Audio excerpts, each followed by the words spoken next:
Il a connu des galères dans sa carrière, mais il va disputer sa première Coupe du Monde cet été. Jusqu'au début de la compétition, on te présente chaque jour un joueur à suivre par sélection, et aujourd'hui, direction la France. Grand gagnant de Didier Deschamps depuis septembre 2024, Manu Koné est désormais un indispensable du milieu des Bleus. Pour autant, le Romain a eu un parcours bien mouvementé. Natif de Colombes, il débute le football à Villeneuve-la-Garenne, avant de rejoindre le Paris FC à 11 ans. Déjà positionné au cœur du jeu, ses qualités techniques sortent du lot et il est sélectionné pour rejoindre l'INF Clairefontaine en 2014. Seulement, il doit son arrivée à un changement de dernière minute. Plus fou encore, en 2016, lors de sa signature au Toulouse FC, il se fracture le tibia à l'entraînement et doit passer plusieurs mois sur un fauteuil roulant. En rééducation aux côtés d'Amin Adli pendant un an, il impressionne à son retour en revenant à un excellent niveau en très peu de temps. Et fort logiquement, en mai 2019, il connaît sa première en Ligue 1. Mais là aussi, Manu Koné manque de chance puisqu'il enchaîne les pépins en début de saison et retrouve les terrains qu'en novembre 2019. Relégué avec le TFC,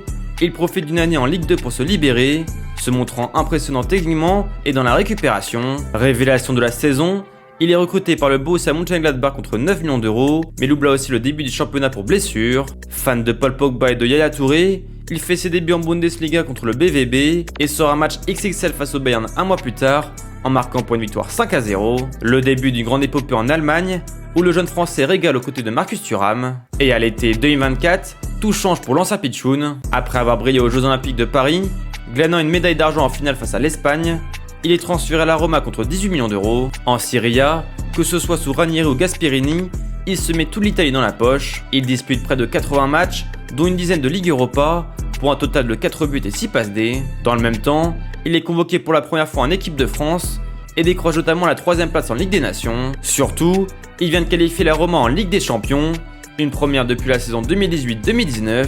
Exemple de persévérance, Manu Koné s'attaque désormais à un défi encore plus grand, la Coupe du Monde 2026. S'il est censé démarrer remplaçant, il pourrait rapidement prendre les devants et s'installer définitivement dans le 11. Et pourquoi pas décrocher une 3ème étoile et viser un gros transfert cet été. Et vous, quel joueur français allez-vous suivre à la Coupe du Monde?